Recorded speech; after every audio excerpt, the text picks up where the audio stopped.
and ownership over that decision, to be honest with you, if you think about it, what percentage of your performance should be evaluated by the people you hire? I think quite a bit, actually, because your team's overall performance will hopefully be accelerated, right, by every hire that you make.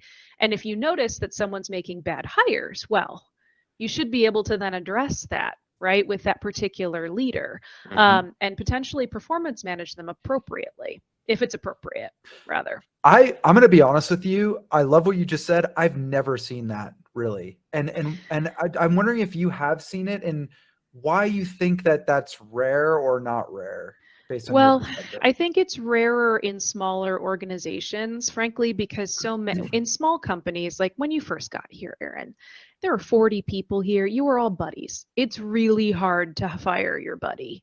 Okay. We were supposed to be a sports team. I am here to tell you that was that was not the case, right, for Riot early on.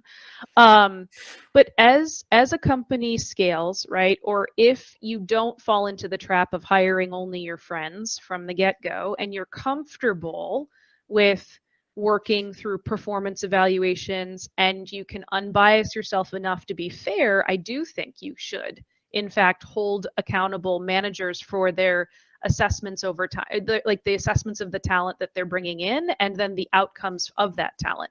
Because a bad manager, I think, in part, is someone who hires the wrong people, right? You remember you have that saying at Riot, A's hire A's, B's hire C's, and so forth, and so on down the alphabet soup.